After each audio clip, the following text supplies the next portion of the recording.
Good morning, good afternoon, good evening, whatever applies.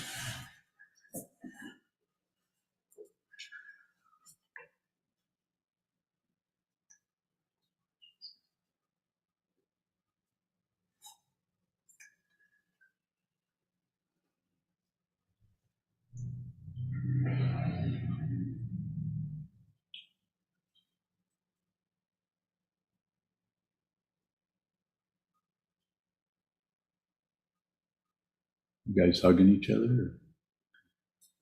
Working on the YouTube. I know. Okay.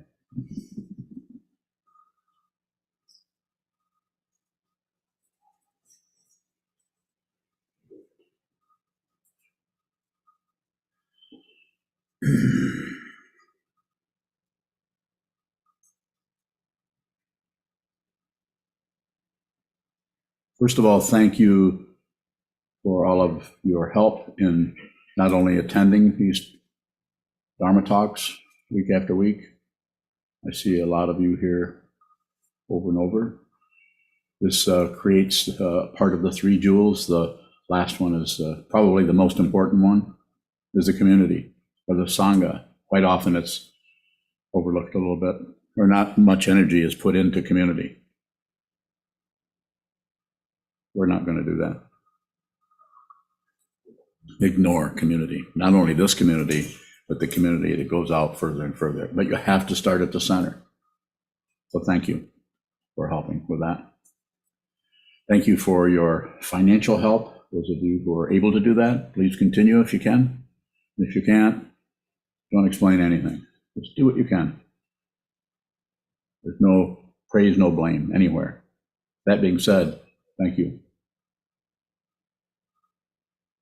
This morning's Dharma talk is titled Enlightenment. There's a fancy word I don't use too often.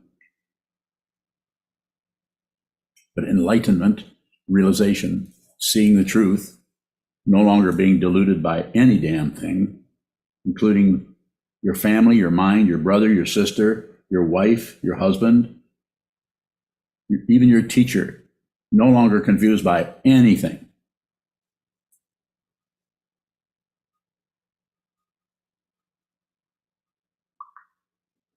You guys getting this figured out?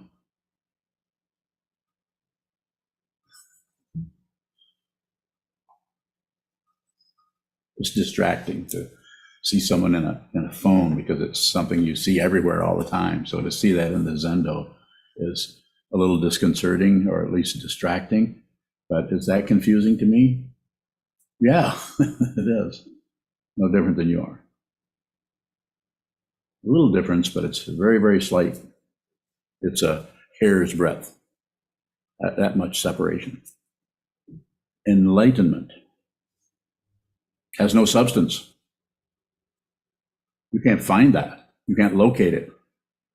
But the ego mind, the subjective mind, the self-centered mind is constantly looking for something. So if it's been looking for a degree in psychology and it gets that, and then it gets a perfect mate, then it gets that, or semi-perfect, or one that's kind of perfect but keeps getting worse, but you'll work with them, you'll train them.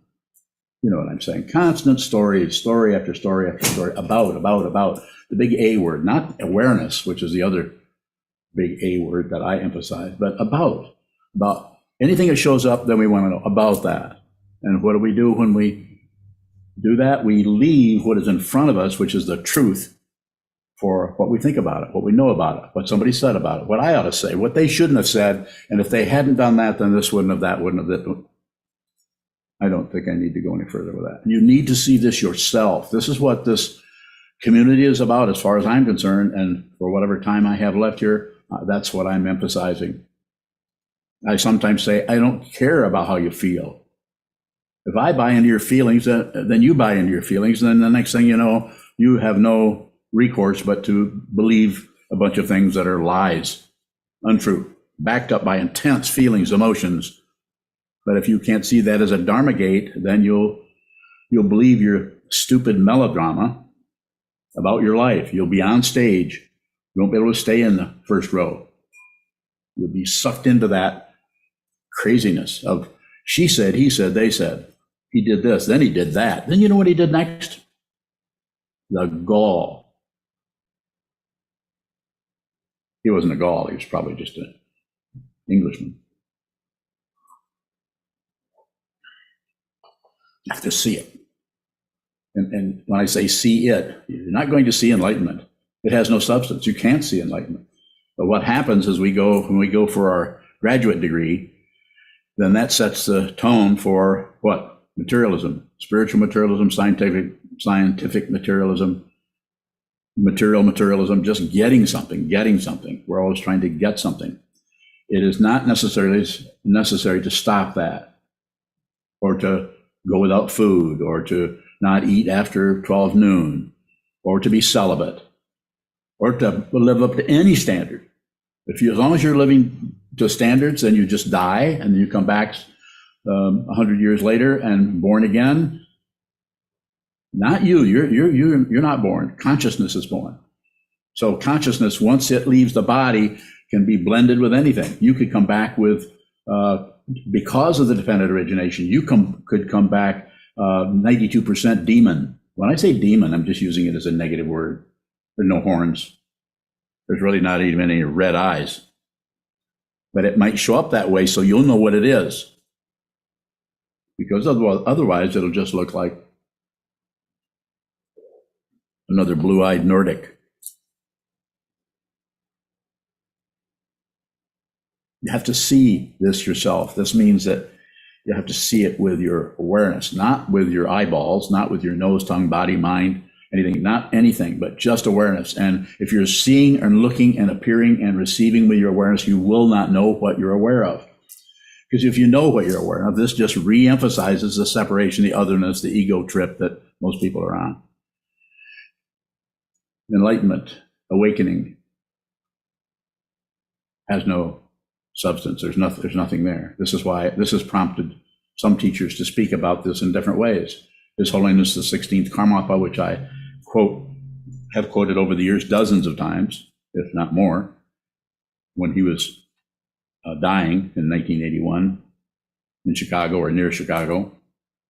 He said to the Vajra Regent Ursel Tenzin, nothing happens.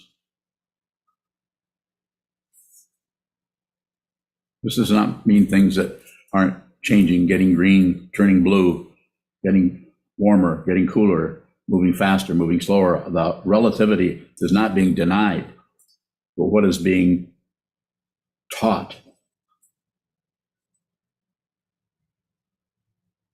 is that there is no occurrence. If you think there's an occurrence, then this is the subjectivity being just munching away on that vitamin pill, on that nutrition of otherness, passion, aggression, ignorance, warfare, peace fear, warfare, peace fear. Those are not separate from each other. People say we have to have hope. No, you do not. You do not need hope. Hope is just a stand-in. It's a filler until fear comes along, and then the bed is all made.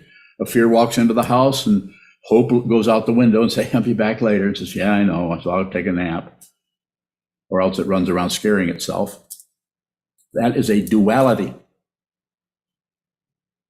Duality. This is a duality. This one over here and that one over there, or my voice in your ears. Dual. Those are not separate. You cannot hear my voice without ears.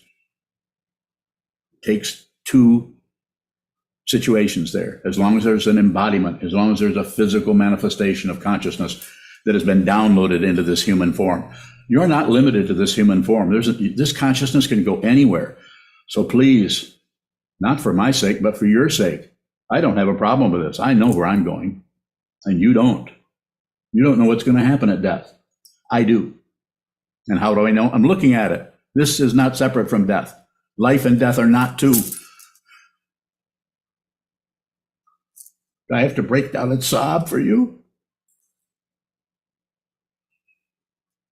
I can. I do it often. You have to see it, not just buy into your stupid thoughts about everything. I know that feels safer, but it's a relative safety.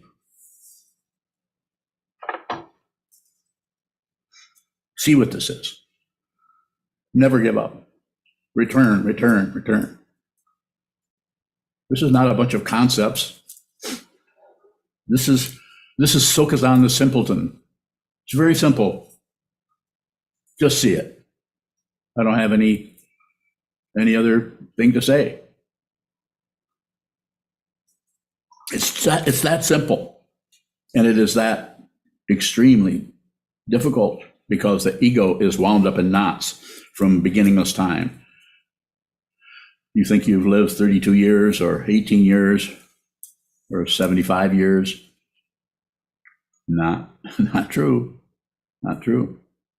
It's not true. It's the dualistic mind, the ego mind, the subjective mind grasps passion, rejects aggression, and shuts down, distracts. Consciousness can do whatever the hell it wants. And if it's motivated by those three poisons, then it will continue to circle around and around and around the ego form, protecting the ego. It's like in the Old West, the wagons that go around it protect the settlers. It's that obvious and that obscure. See what this is. See what it is. Smell, taste, touch, hear, think. Very direct.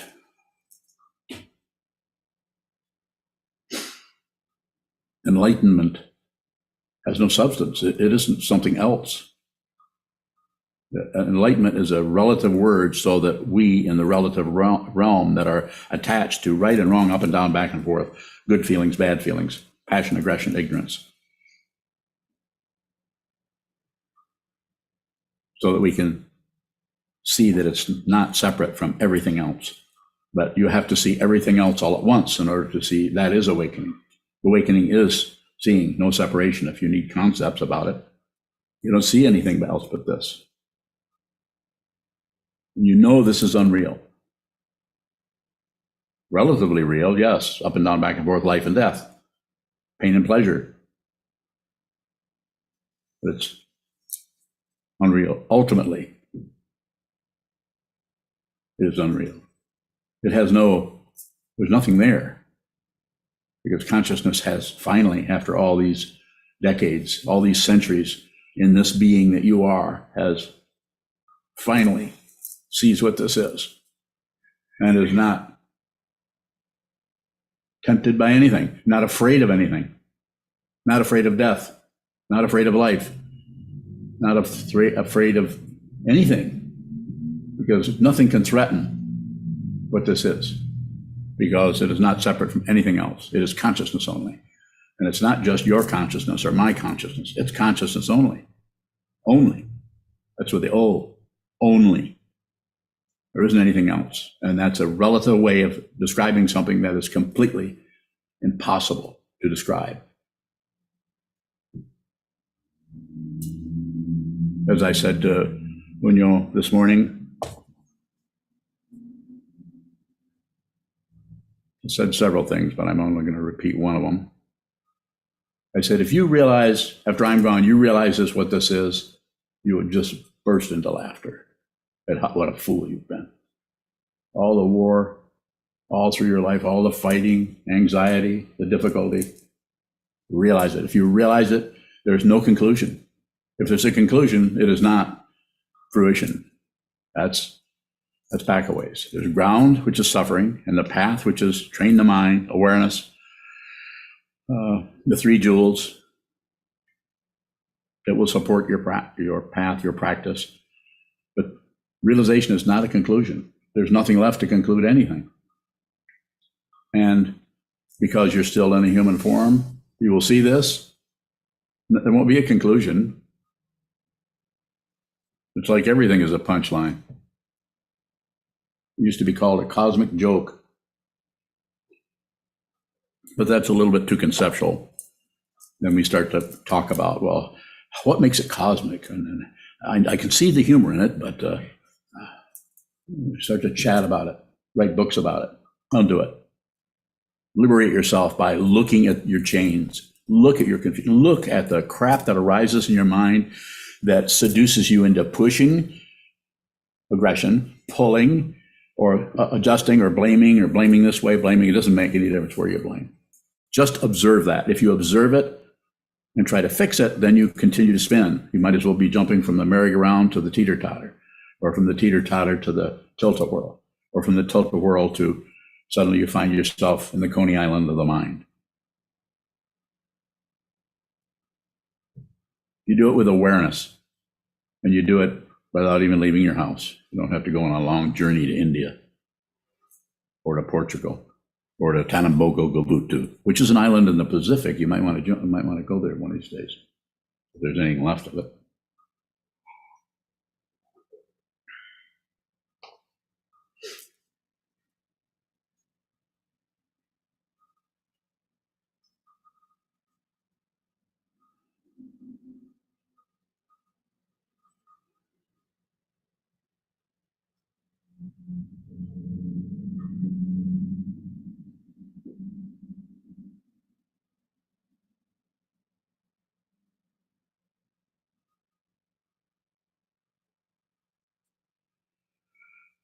No substance. So therefore, if you think you've found something, you haven't. If you think you've not found something, you haven't. If you any thoughts you have about anything are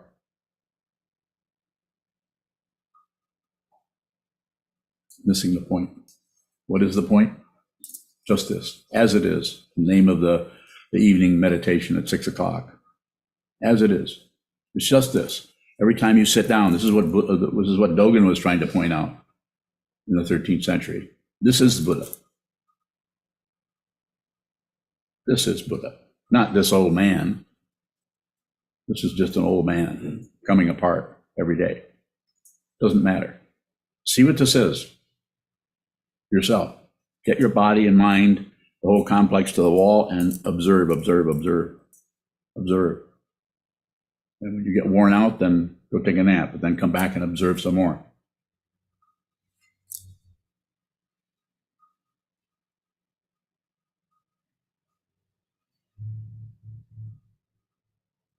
That's a nice painting, Greg. Who is that?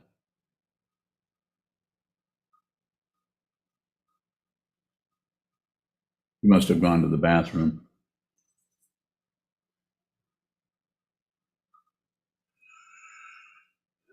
Give me some questions. You have them? Don't hesitate. Wunderbar. Does consciousness see substance through this body-mind?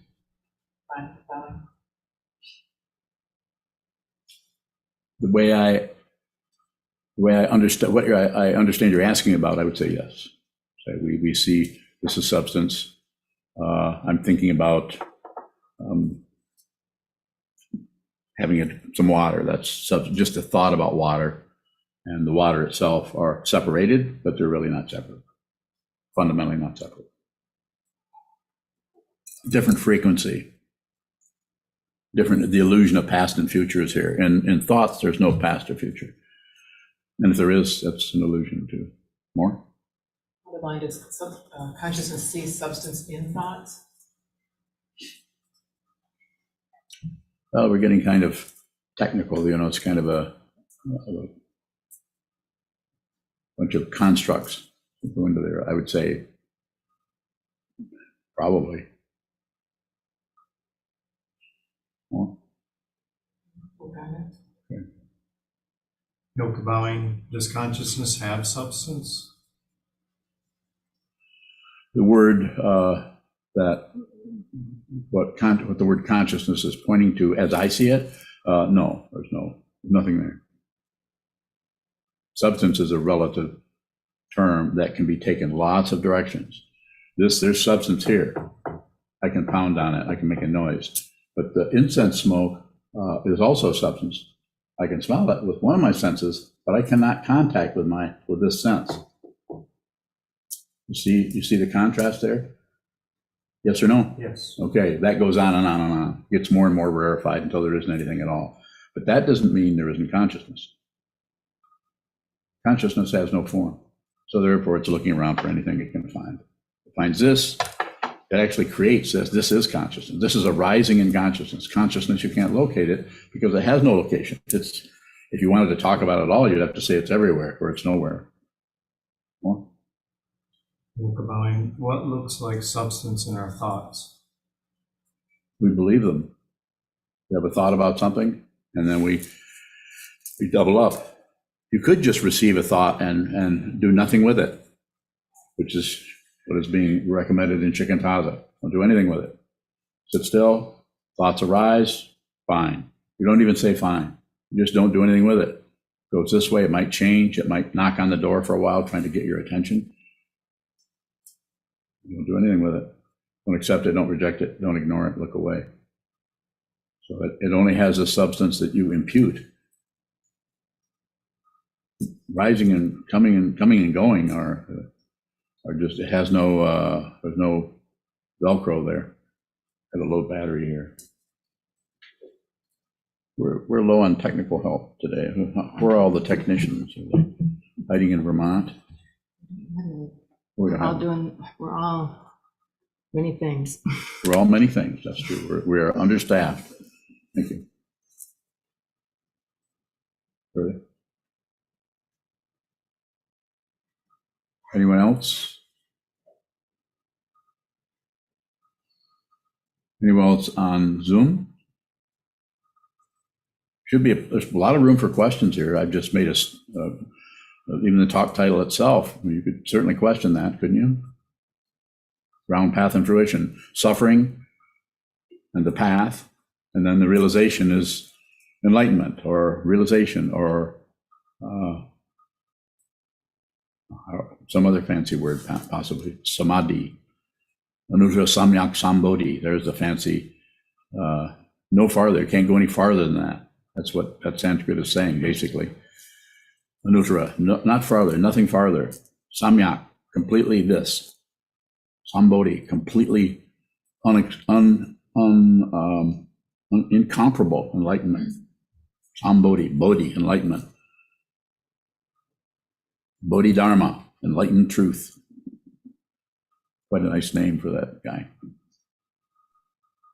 Yokudo Yes. bowing. Go ahead, Yokodo. I'll get back to you. Yes, go ahead, Yokodo. If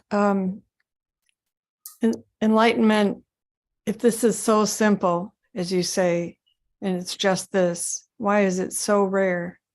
Bowing. So it's not rare in that it's not there. Everyone has Buddha nature. Everyone is completely awake all the time. But the challenge there, the difficulty there is the mind that has been downloaded into this body form century after century, lifetime after lifetime. And are there past lives? I don't know. I'm not interested in past and future. I'm looking at this. If I look at any one of you, I see all your past lives. Do I see like when you were a hermit in India in the 13th century and climbed a mountain, fell off and died and then was reborn 15 minutes later or 1,500 years later? No, I don't see that. But I just described it, didn't I? Is that real or unreal? There's no way to know that. This is what quite often researchers in this area like Stevenson would go back and try to interview people to see if this baby had this name and see if someone lived in this time. And I'm not saying that couldn't show up some, but it's not consistent enough to be worth anything. The best thing for you to do is to realize this. Realize this. Look at this incredible gift you have, being in a human form, this precious human form.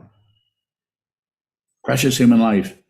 Don't waste it. Don't miss your life by shutting out what is arising in your mind stream, no matter what it is.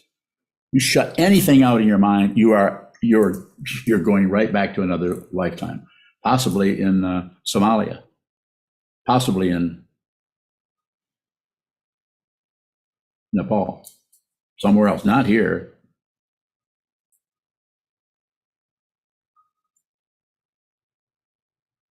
Did I get close to your question, or did I wander off into some other place? Yokodo. Yokodo buying. I'm not sure. Hmm. I'm wondering if you don't ever realize that you're enlightened, or if you can't realize that because it would be a conclusion, Yeah. how do you not just keep going as if you're not enlightened? The keep goinger comes apart. The identity, the subjectivity just comes apart, collapses from being looked at so much and not believed, not disbelieved. This is important. It isn't like you disbelieve ego. Don't do that. Ego is an illusion and is unreal. You don't need to get rid of ego, but you see what it is. You see that it is unreal. It is vividly unreal and emptiness, yet there's still form. To quote my teacher, Chogyam Trungpa.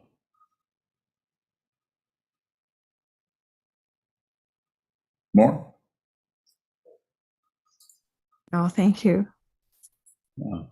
You're quite welcome. Yes. Sokuzan, earlier I think you said that there was a hair's breadth difference between you being confused by people on their cell phones and the Yes. confusion. What is the difference? It's just a hair's breadth. Not much. So I don't try to stop my emotions. If I see that, pardon me, I almost said that bad word that starts with an F, freedom. I get irritated by it because it just triggers that. So, but I'm not trying to stop that. I'm not trying to be this wonderful person who never has anger and never has irritation, but it can't find a self. So it gets triggered by dependent origination. Stop fighting your mind. Stop fighting the stuff that you're feeling. Don't fight anything anymore. Be genuine. It might take a few explosions, as you see happening here. Don't fight with anything. And nothing is separate. There's nothing to correct. Nothing is wrong with anything anywhere. Everything is, as they said in the Dzogchen tradition, Longchenpo being one of those gentlemen, everything is perfect. This is perfect. This is the great perfection. But you have to see it. If you don't, then this needs adjusting. I need to push on that, push on this. I can't be thinking that. Everything is welcome. All the negativity is welcome. So when I say hair's breadth, I'm saying it just clicks. I see it, and I'm fine with the negative feelings. You're not. See the difference? It's a hair's breadth. If it's not much. It's just that you get pissed off and I don't. But it's the same emotion for you as it is for me. It's just that what you do with it. You abandon what you're feeling for something about it. Like, I shouldn't feel that way. That's wrong. I can't be doing that. I can't say that. I can't say. So we try to stop the outflows rather than go back. The outflow of anger, pointing a finger, yelling, arguing with someone. More? Come and get me. You can risk pissing me off, of course. I don't have another question coming up yet. That's fine. Thank you, sir. Bowing. Question from Josh on YouTube. Josh Bowing, what does it mean to be genuine? Bowing. See how much you lie to yourself to start with. See how much Josh, see when you're shaving, or maybe you don't shave, brushing your teeth, look in the mirror and see how much you're bullshitting yourself about everything. Constantly reifying negative thoughts about everything in order to substantiate, reify, use that word again, and build or protect an imaginary self. You are not a separate being. Your body is separated. Your fingers are separated. This is the one I often use because it's kind of an obvious, simple-minded example. This finger, and then this finger, and this finger, and this finger, and this thumb are all separate. They all look a little bit different than each other. And they're separated, but they're fundamentally not separate. It's a hand. It's a hand. You can't take this separate finger in the other room. If you do, it's not going to be comfortable. So it's just a simple idea, but you can, the same thing with thoughts, emotions, feelings, memories. They hang together because of the hand. They hang together because of the body-mind complex that is bringing that together. But when this dies, all that goes, there's no way to trace it. It is too complicated. Right now, your body is protected. Your body is protecting you from consciousness that is wayward and looking for a host. Train your mind. Don't go into the intermediate state, or don't go back into the elements without seeing who this is, or at least having the intention. Even the intention to see this, who this is, even if you don't realize in this time, that intention never stops. The path to liberation does not stop if you don't give up on it. If you turn around, then that turnaround is going to show up in the next life.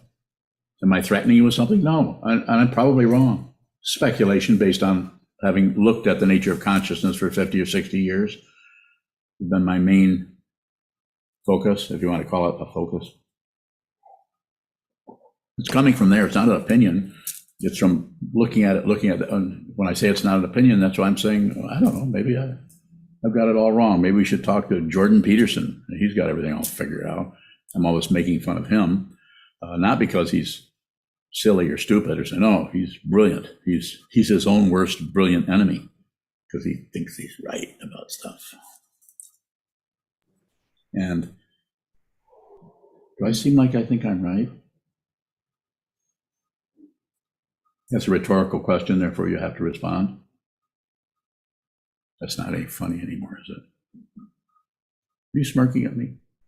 Okay. Kayun bowing. Yes, Kayun. Until we see what this is, should we refrain from outflows, bowing?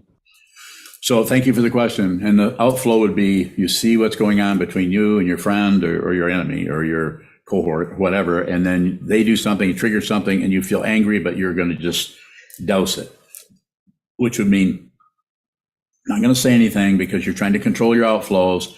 And what I'm saying is be aware of the outflow without engaging the vocal cord. So when I'm saying allowing, it's not actually that word. It's the other way word, awareness. Be aware of the energy. Be brave enough to have that negative energy come right up to the edge of the vocal cords, but don't open your mouth. Come right up to the edge of your clenched fist, but don't point your finger. So feel the energy. You can do that by practicing shikantaza so that you get more and more acquainted with how your emotions work, how they're triggered. Study the 12 links in the chain of existence.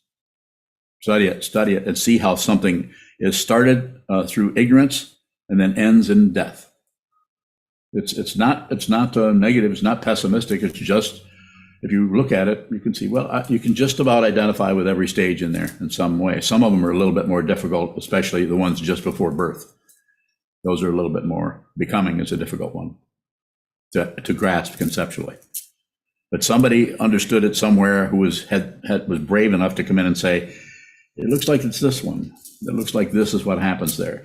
And I'm sure if we went back, maybe with the help of Chisho or someone else, and actually went through the Sanskrit words for that, we might go into each one of those words. It takes a lot of study to understand the conceptual elaboration that is happening there, that someone comes in and goes this way instead of that way, because this seems to suit that particular thinking process that is tied into consciousness, which is trying to understand what consciousness is. I know you're following me. I'm not going anywhere, so I'm very easy to follow. More? Painted cloud?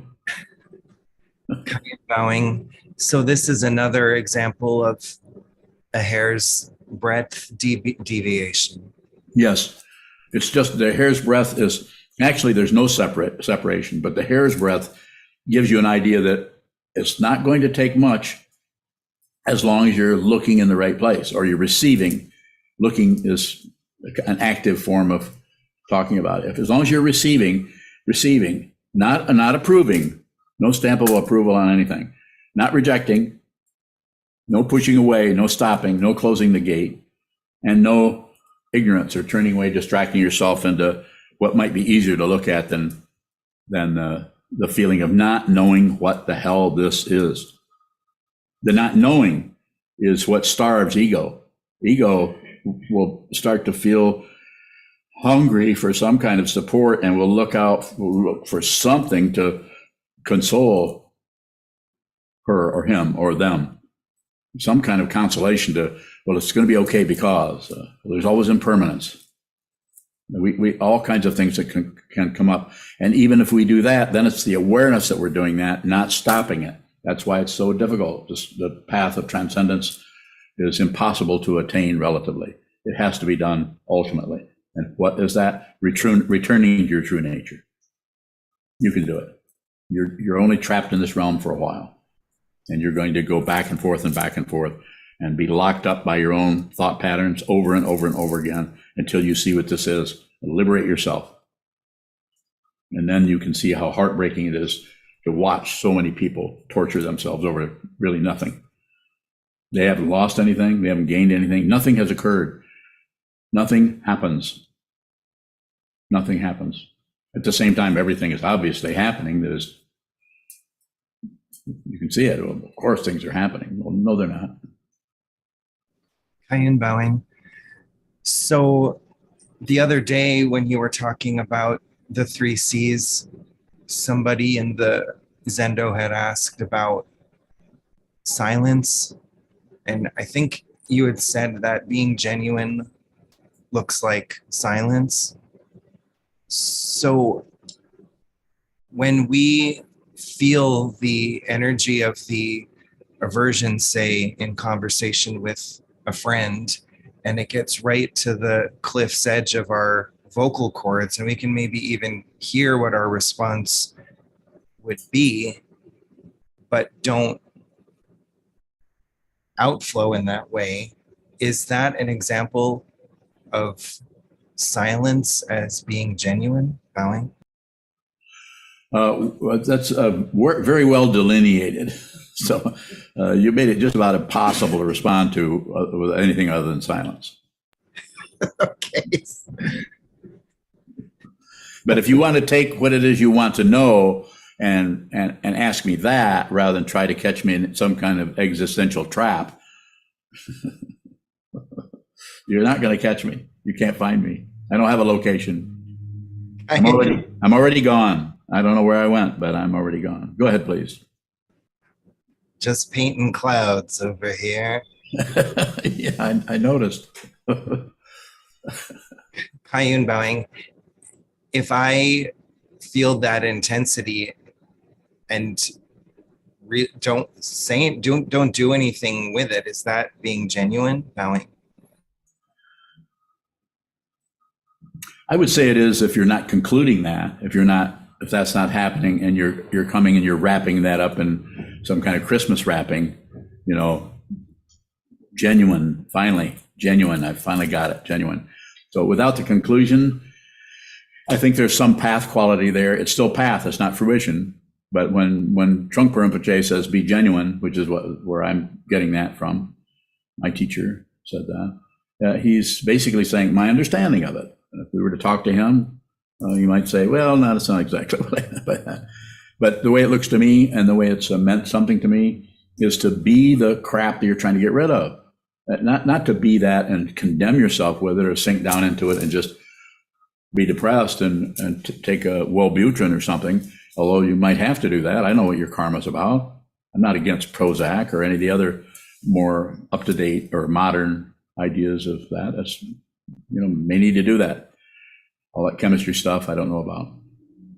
But it's the intention that is so powerful. As I've said, have the intention to see the truth no matter what. So that if you do pass without realizing, then when you pass, the intention will take over everything. I don't guarantee that. I can't guarantee it.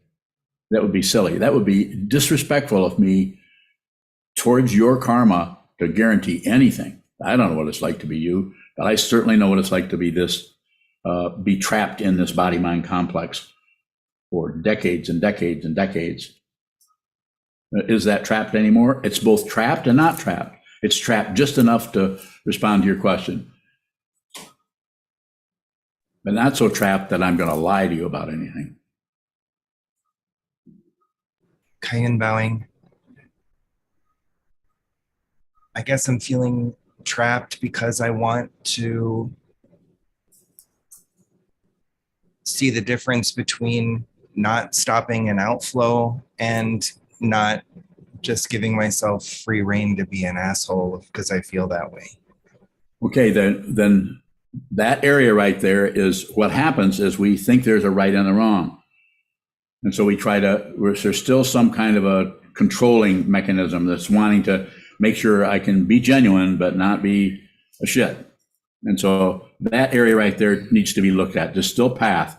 Continue to look at that. I'm not saying you take it to the cushion and contemplate it there. Unless if it shows up, then it's like any other thought that's showing up. Just watch it come and go, come and go. But there will be no conclusion there. It's like you're on the train and you're going, but you're not at the station. Don't get off that train. Stay on the train. Stay in the intention to see that those look like polarities that you have to get off and join one or the other, but don't do it. The intention to be genuine is to stay right on that and be confused, be irritated, be swamped by that emotion. And if you're sitting in front of a person that is stirring up something like that, receive everything that's there, not just their words or their finger shaking or their dismay about what you're doing, that you aren't aligning with what they think you should do, and all of those things. You're not understanding, and all the other complaints that come from the so-called other. Then just receive those as best you can. But when you receive that, also receive everything else that's coming at you through all the sense fields, including how your butt feels in the chair, how your hand feels on the tabletop, the sound of the traffic. I'm not saying do it as a goal setting. I'm saying just flash on it. Flash on the fragrance in the room, or the odor, or the how much moisture is in the air. All of those things are coming at you at the same time, are available to you at the same time. The thought patterns. Don't get rid of the thought patterns, but bring in other aspects of the body-mind complex that are also on receive. You're always if I say to you, you smell smoke, you don't have to suddenly change gears and stop thinking to go and say, let's see now, let me hook up my nostrils and all that other stuff that's hooked to that and see if there's any smoke in the room. You immediately could say, no, I don't. Do you? And because then you would be curious if someone else smelled smoke and you didn't. So then that's the way consciousness seems to work. There's a incredibly immediate CCC, communication, cooperation, collaboration, when it comes around something that's dangerous. We immediately drop all of our personal crap and go right to what needs to be looked at. Have you noticed? That's how it works. So stay on the train, just continue to look at the area between those until that differentiation starts to come together and you realize that those are not two different things. When you do, then spontaneous, then choiceless, then you live your life absolutely straightforwardly all the time, even though people might be accusing you of all kinds of crap. So it's not that you don't hear it, receive it, smell it, taste it, hear it, feel it. It's just that you don't agree. This is important. You don't disagree and you don't ignore it.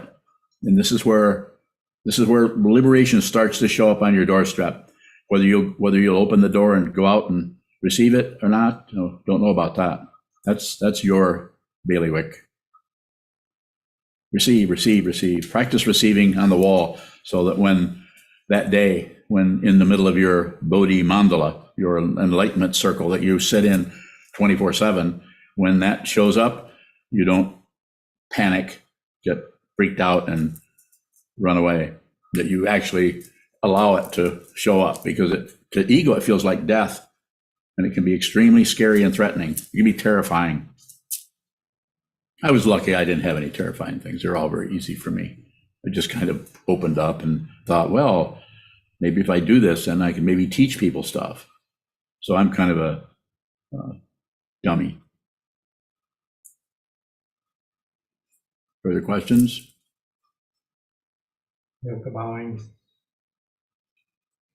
Ross bowing. Is everything that appears trying to teach this my mind stream?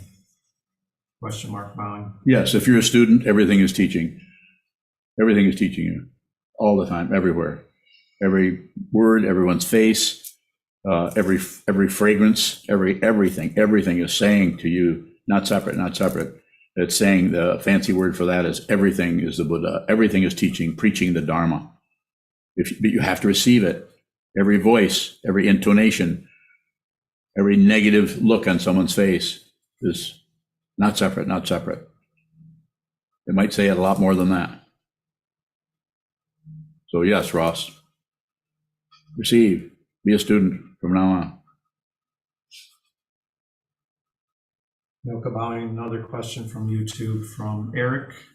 Eric Bowing, can it be helpful for all beings if we can receive the anger or negative energies arising with us and transmute them into compassionate action outflows? I don't teach that way, and it sounds pretty, it's too complicated. People teach this way, and I would say, do you have a degree in chemistry or something? Not you, but is your job something where you have to think a lot and show off? He's not responding. Eric Antaya. Eric, straighten up. I didn't know it was you. Eric, go and make some more of those paper things that you made, that you gifted me with. Make 50 of them, all different.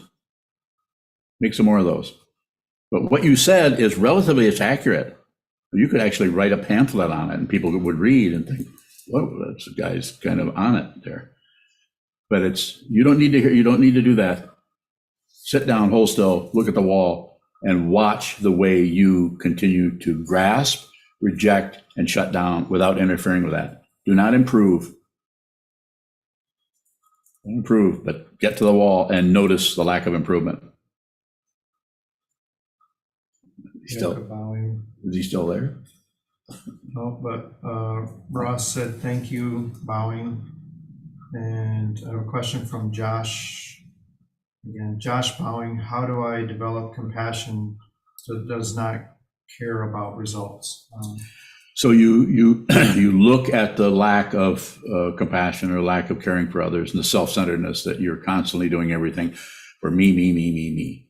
So you have to look at that quite a long time before compassion will arise without pretense. The kind of compassion that quite often is talked about is pretentious compassion. People want to appear compassionate. They want to act compassionately. And it's not that we couldn't do some of that. I might even say, anybody might say you should treat people with respect and be kind to people if you can, but it's not like performance art. You don't just get to act compassionately and then actually use that to cover up your own negativity because you're more interested in the ego appearing like a passionate person so that people will say, he's so kind. He just never puts himself before others. Bullshit. Now, I can say that. How do I know? Many years of doing that myself. I'm not glaring at you. I'm glaring at the person there. Josh. Further questions? Yes, sir. Bound. Yes, sir. I was struck by when we did the meditation earlier, the instructions. I think it was from your book on meditation. Okay. It was mentioned stillness as Yes. like a key to the meditative practice. I found that interesting, just like thinking about the physical body being still and not relating to the mind. Could you talk about like the relationship between stillness and enlightenment as a way of, I don't know. Yeah, I can put it very simply. If you see what this is, which is just enlightenment, if you're no longer at war with anything, no longer at peace with anything, no longer have any position on anything because there isn't anyone to have a position, then that's both stillness and movement at the same time. At the same time. It's called non-dual. Advaita is the fancy Sanskrit word. Dvaita is divided. Is negative, not two.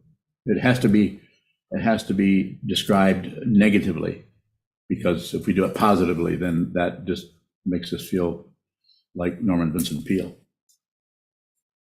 Norman Vincent Positive, The Power of Positive Thinking. Has everybody read that? No. Don't read it. Just read the title. Read the title of the book. That's enough. You don't need to read any more. More?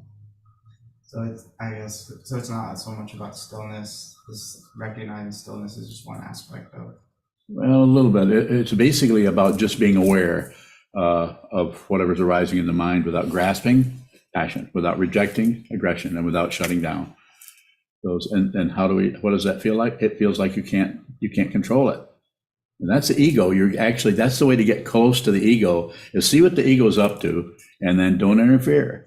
Because the ego doesn't realize that it's unreal, because it's aligned with a consciousness that is balled up into a hope and fear, hope for something better, fear of something worse. And that fist will be tightened in your heart and in your mind until you see it. You have to see the fist. And the only way to get close to the fist, that ego and the consciousness, is to look at its productions, which are what? I like it, I don't like it, it's good, it's bad, it shouldn't be, it should be, they shouldn't be happening, he shouldn't be saying that. They said this, did this, why does that make me feel so terrible? Why can't I just say, what do I care? I mean, I don't need them to agree with me or be, so we chatter at ourselves about it, and what that does is that the ego just eats that up, because it loves to be talked to. Shut up. And how do you do that? Sit still, watch what moves, until the consciousness itself becomes so, to use a relative, so powerful and so prioritized that no matter what arises in consciousness, it is not grasped at being real or rejected as being unreal, or what's the other one? Grasping, rejecting, what's the other one? Grasping. Oh, I certainly am. Grasping. So grasping is passion. Oh, yeah. Rejecting is aggression. What's the other one? Huh? It's not coming to mind. Ignoring. Yeah, and it's harder to see that one, because the very nature of ignoring is you don't see anything. But the nature of passion is doing something, meddling around, fooling, pushing, pulling, blaming, taking a stance on anything. Don't choose anything.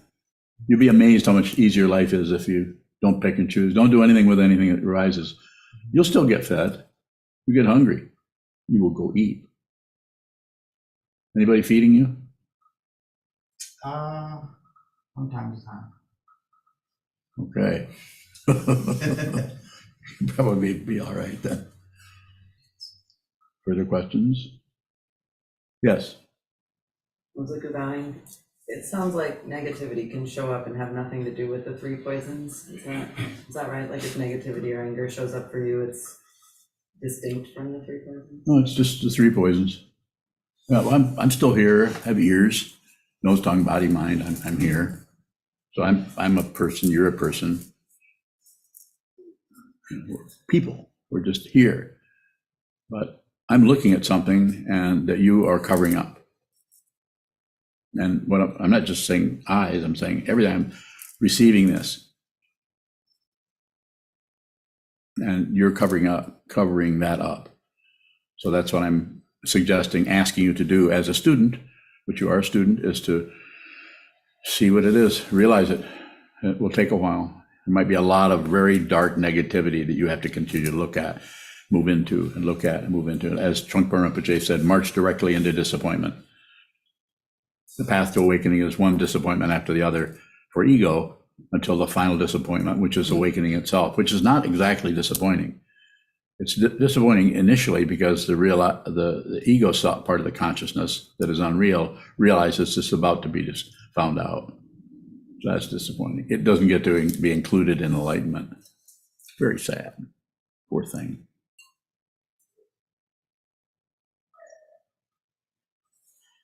Goodbye. How is it that you're saying you're here, but then you also say there's no one here? I'm here, consciousness is here. This is moving. You're here, I'm here, we're all here, present, you could say. And so, but there's no central identity happening here. And there's no central identity happening there, but you don't see that. You keep creating an identity out of being afraid of the unknown, and being magnetized by your hopes for something better, the hope that you'll be free of suffering. Good question. Keep going. Don't stop. Let's take it apart. Goodbye. It seems like you're saying that you can both be localized in this body-mind and Yes. be Consciousness only. once consciousness is liberated from the belief in a separate self, that there's somebody here who's better than them or worse than them or has some kind of differentiation based on relative values. And if you think you make choices about anything, I'm not saying that you don't make this choice from here to do that and put that, of course, very simple. We do that. But if you are in that area where you're doing that, then the consciousness is localized in the body, in the hands, or in the speech, or in the mind, in the what we call the mind, or the brain, or whatever you want to say it. But if you're liberated, the consciousness has no location. You no longer are trapped in about. You're liberated. It doesn't make any. Sure, it makes a difference if I die today or tomorrow. I won't see your physical form anymore. But I'm not going anywhere. Nor are you. There isn't anywhere. As long as you identify with the body mind, you think you are a body mind, then you're going somewhere, including to the bottom of the ocean, like in your situation that we looked into years ago. You're going there. Liberate yourself. And if you liberate yourself, then it's not that you won't have pain. There's consciousness is still connected with a form. I have a bunch of it happening. And all it is, it functions as a reminder to let me know that not time for me to go yet. Hurts. But you have it. Everyone has some kind of pain going on. So the location is an illusion, just like the location in past or future is an illusion. You can actually be reborn in the past. Doesn't look like it, does it? And it never will look like it because it's a relative construct. More? Good question. Any further questions, sir? Yoka bowing.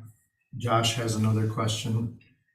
Josh bowing, is there a difference between knowing and taking a position on something? Bowing. Well, relative knowing is probably going to be taking a position on something. You go out and you look at your car and one of the tires is flat. There's a nail in the tire or something, or the rim is leaking. So you take a position, you go and get it fixed. When it starts to happen in the mind stream, it's less, the frequency there and the vibration in there is more rarefied. Thoughts are not flat tires. Thoughts about flat tires are not necessarily flat thoughts. Follow me? Or does Josh, do you follow me there? If you do, we're in trouble. So it's just, it's so convincing to the self-centeredness that we can actually think about something and be accurate, or think about something and be not accurate, or think about something and have not make any difference at all, to have any position on anything. So we have the position, but we're, as it says in the Zen, one of the old Zen teachings, I don't know if you maybe might remember who it is, before enlightenment, chop wood, carry water. After enlightenment, chop wood, carry water. Nothing happens. It's just an ancient way of saying the same thing. Nothing actually happens. Go ahead. Josh answered, I don't know. Oh, I like that. And Ian Ross both, and Eric also said thank you. Thank you. You're welcome. And thank you for joining us. Thank you for the questions. Thank you for your generosity. Is there a final one before we close that someone is chomping at the bit? Or just, yes, go ahead. Do you dream, Sokuzan? Yeah. I had a really good dream last night. So are you aware in your dreams? Occasionally, usually, I know there's we had, as you know, we had a retreat here a little while ago where we had just the monks got together for 4 days and had a dream practice. And that's something that Sokuzan in the past, was it 4 years ago? 5 years ago, conducted another retreat for people to study their dreams using lucid dreams and using out-of-body things. That's something I've been interested in since I started having that show up in the early 60s. So lots of really great material out there, and there's a lot of material that kind of goes in circles. I'm not saying it's bad. Are you doing some lucid dreaming, Naveed? Bowie, yes, I'm having some lucid dreaming. What's that like for you? I had many different experiences in lucid dreams, but the thing that I don't know what to do with them. You don't have to do anything with them. Yeah, you don't have to do anything with them. I mean, there are people who will tell you otherwise, but I'd say don't do anything. The most important thing I can tell you to do, and this is based on how this looks to me for being around for a long time, is sit in front of the wall while you're not dreaming, when you're awake, and see that this is a dream. This is the lucid dream, not the one you have at night. The one you have at night is extremely interesting and sometimes very scary. And it can be, because it's like suddenly you have this kind of ability to slightly move things around a little bit in the dreamscape, and yet you realize you're in a dream at the same time. So therefore, and you realize if you think of a purple duck, suddenly it appears. So this is where the whole reality of the situation becomes. You start to realize the value of lucid dreaming and dreaming itself. If you look at your dreams or write them down or keep track of them and reflect on them, is to see that it's incredibly realistic while it's there. And then when we look back on it, it's like, what was even the lucid dream is, I think there's been a lot of, and I haven't read anything on the topic, but I've read a few things on it. Even when they try to have somebody dream something, we did some of that where you had a dream where we decided to try to move an object. That's been 5-6 years ago, hasn't it? And how did that go? We didn't move the object, did we? But it felt like something was happening. Wasn't it your experience? I mean, something was real and seemed real at the time in the lucid dream. Isn't that correct? And did you have a dream that you actually moved something or tipped it over? You didn't. Well, that must have been disappointing. So did you have a question other than the one you asked of what should you do with it? David Bowing, I was wondering, shouldn't be the case to be always aware in your dreams if you're enlightened? No, any position on anything. Yeah. Well, what am I saying? I'm not even enlightened, so how can I comment on it? But I guess just gave a talk on that, didn't I? So no position, even the position of enlightenment. I don't take that position. I don't have a position. That's my position. You could say, well, that's just, he says he's not enlightened, or says that enlightenment is a position, or you can get into some kind of a disagreement about all of these conceptual ideas. We are so hooked on to, fastened to concepts about it rather than the actual wall we're looking at, the actual smell in our nose, the taste in our mouth, the color in front of us. Find this out, realize, awaken. The sample dream is the one you have at night. It shows you what a dream is, including a lucid dream. It's still a dream. It's just that part of the consciousness is showing up as some kind of a central personhood there that sees that it is unreal. It sees that it has a reality that is extremely exciting and even scary, because we're realizing it's a dream and it's insubstantial. Things come apart. There's a past and a future come apart. When you pass away, which I hope will be many, many years from now, so you can practice a long time, then that whole area, then we actually pass into the dreamscape again, except you don't have an astral body to tag along with you, to connect you through your physical form, physical form. Oh, yeah, keep doing that. If you have an interest, you can send him that. Yeah.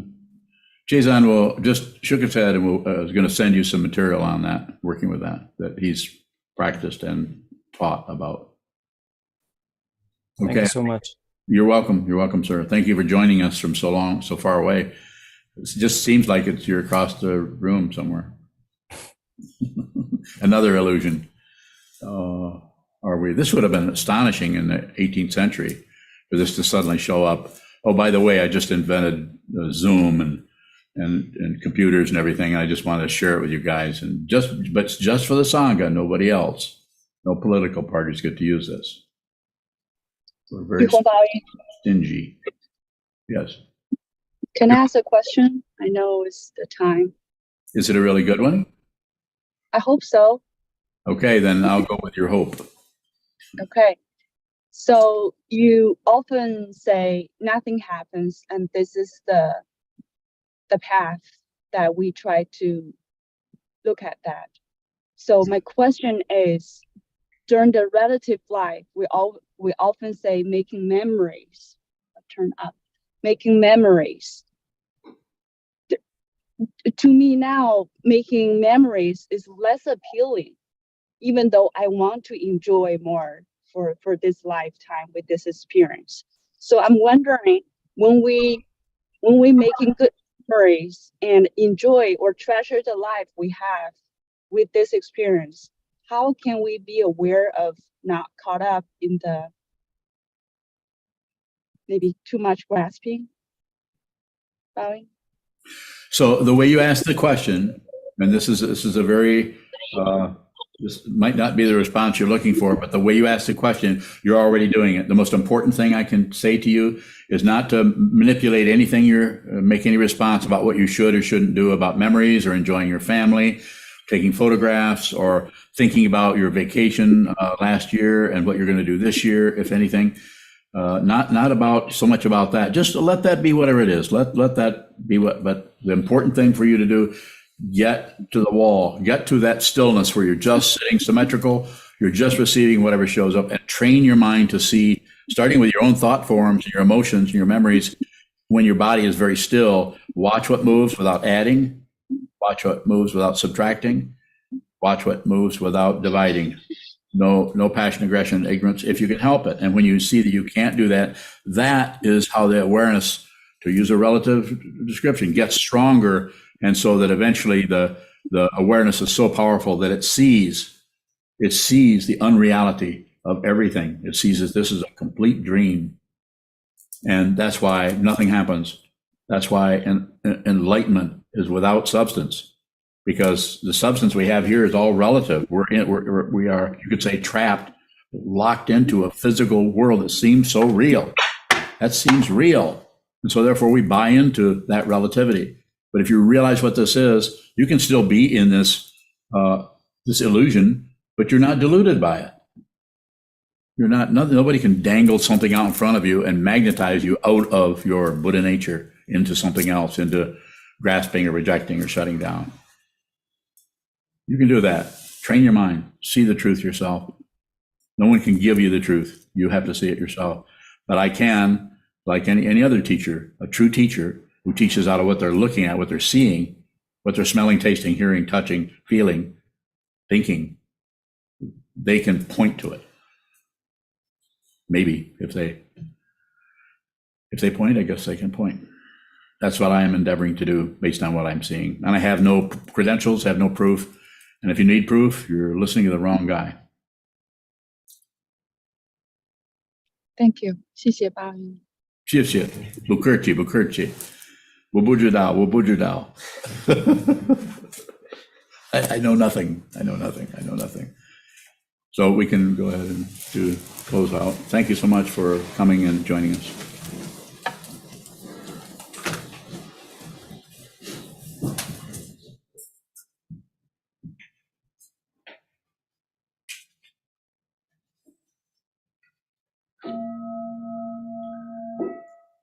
May the merit of this penetrate into all places, so that we and every sentient being together can realize the Buddha's way. Jiho san shi shifu, shi son bu sa moko sa, moko ja horomi. The 10 directions, the 3 times, all Buddhas, all venerable ones, Bodhisattvas, Mahasattvas, the great Prajna Paramita.